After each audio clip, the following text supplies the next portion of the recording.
శుభములు తెలియజేస్తున్నామండి. దేవుని మాటలు తెలియజేయటానికి మీ మధ్యకి వచ్చామండి. దేవుని లేఖనాల్లో మనం పరిశోధిస్తే అక్కడ ఒక మాట వ్రాయబడింది, నశించిన దాన్ని వెదకి రక్షించడానికి మనుష్య కుమారుడు ఈ లోకానికి వచ్చాడని దేవుడి లేఖనాలు తెలియజేస్తున్నాయండి. ఎందుకంటే ఈ లోకంలో అపవాది అనేవాడు ఒకడు ఉన్నాడని, అది కొంతమంది శనిగ్రహం అని, లేకపోతే యేసునామంలో అయితే మరి సాతానని వాడి గురించి పేర్లు ఉన్నాయండి. వాడు మనుషులందరినీ కూడా బాధ పెడుతూ ఉంటాడు. పక్క ఉండండి అమ్మ, ఓ పక్క ఉండండి, ఇంకా సైడ్ పర్లేదు. వాడు సాతానుడు. ఏ ఒక్కరు కూడా సంతోషంగా ఉంటే వాడికి ఇష్టం ఉండదు. ప్రతి ఒక్కరిని బాధ పెట్టాలి, ప్రతి ఒక్కరిని కష్టపెట్టాలి, ప్రతి ఒక్కరిని నష్టపరచాలి. అది వాడి పని. ఎక్కడైతే ఏడుపు ఉంటుందో, ఎక్కడ దుఃఖం ఉంటుందో, ఎక్కడ మరి బాధలు ఉంటాయో అక్కడ వాడికి సంతోషం.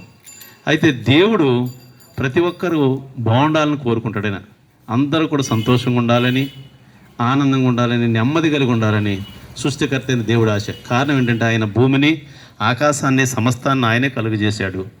ఈ భూమి మీద మనుషులైన మనందరినీ కలుగు చేసిన వాడు ఆయనేనండి. ఆ మనుషులందరూ కూడా నెమ్మది కలిగి ఉండాలని, సంతోషంగా ఉండాలని దేవుడు కోరుకుంటున్నాడండి. అయితే సాతానుడు అనేక మందిని హింసిస్తున్నాడు. కొంతమందిలో వాడు ప్రవేశించి అనేక మందిని బాధ పెడుతున్నాడండి.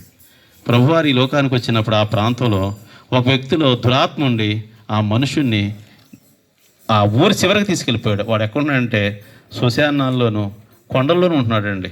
వాడు రాళ్లతో కొట్టుకుంటున్నాడు. ఎందుకంటే వాడికి ఏం తెలియని పరిస్థితి. ఆ మనుషుల్లో దురాత్మ ఉండి వాడిని గాయపరుస్తుంది. ఎందుకంటే దురాత్మ ఒక మనిషిలో ఉన్నప్పుడు వాడినన్నా గాయపరుచుకుంటాడు, ఎదురువాడినైనా గాయపరుస్తాడు. అలాంటి పరిస్థితుల్లో వాడిని ఇంకా ఊరి నుంచి చివరికి తరిమేశారు. ఆ ప్రాంతంలో యేసు ప్రభు వచ్చినప్పుడు వాడు వెళ్ళి ప్రభు దగ్గర మోకరించి ప్రభువా అని వాడు అడిగినప్పుడు వాళ్ళు ఉన్న దెయ్యాన్ని ప్రభు వెళ్ళగొట్టాడండి. ఆ వ్యక్తిని బాగు చేశాడు.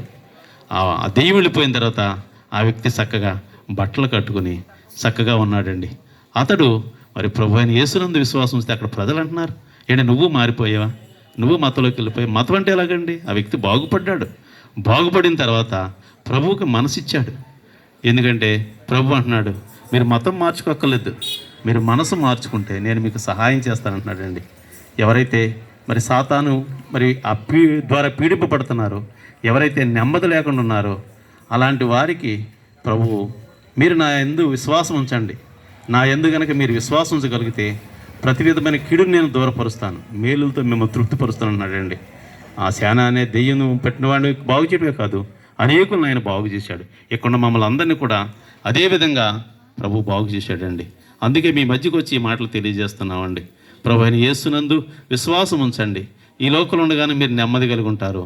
ఈ లోకం విడిచిన తర్వాత ఆ పరలోక రాజ్యానికి, నిత్య రాజ్యానికి వారసులుగా ఉంటారండి.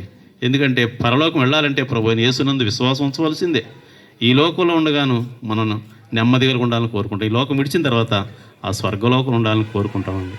అయితే ఆ స్వర్గలోకం వెళ్ళాలంటే దానికి మార్గము యేసు ప్రభువేనండి. నేనే సత్యము, నేనే జీవము, నేనే మార్గం అన్నారు ఆయన. నా ద్వారా తప్ప ఎవరో తండ్రి వద్దకు చేరలేరని ప్రభు అయిన యేసుక్రీస్తు వారు తెలియజేస్తున్నారండి. ప్రభు అయిన యేసునందు విశ్వాసం ఉంచండి. మీరు మీ కుటుంబాలు ఈ లోకంలో నెమ్మది కలిగి ఉంటారు, ఆ స్వర్గలోకానికి, నిత్యరాజ్యానికి వారసులుగా ఉంటారు. అట్టి కృప ప్రభు మీకు అందరికీ దయచేయునుగాక.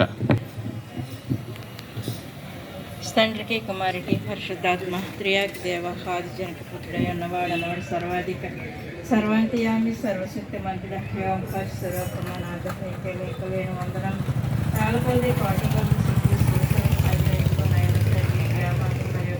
అవకాశం సువార్త ప్రకటిస్తాను మా తండ్రి. మీరు ఇచ్చిన సమయాన్ని బట్టి మీకు వందనాలు, స్తోత్రాలు కబులు తండ్రి నాయన.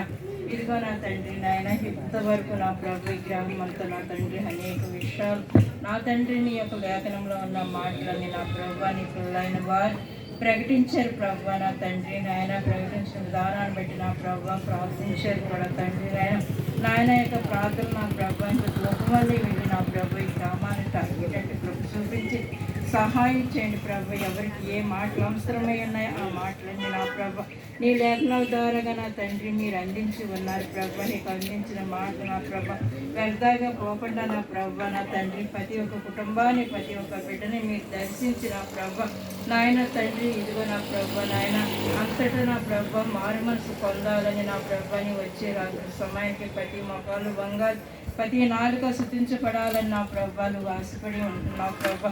నాయన అట్టి రీతిగా నా ప్రభా నీ పిల్లలైన వారిని నా తండ్రి సువార్త నాయన ప్రకటిస్తానని మీరు నడిపిస్తున్నారు. మీకు వందనాలు స్తుతులు స్తోత్రాలు ప్రభా. అలాగా అంతటా నా తండ్రి నాయన మారు మనసు పొంది నా ప్రభా నీ రాజ్యానికి వారసుగా నా తండ్రి మీరు చేసుకునేటట్టు కృప చూపించి సహాయం చేయండి. ఏ స్నామ బతిమాలు వేడుకుని సున్నాం తండ్రి. ఆమేన్.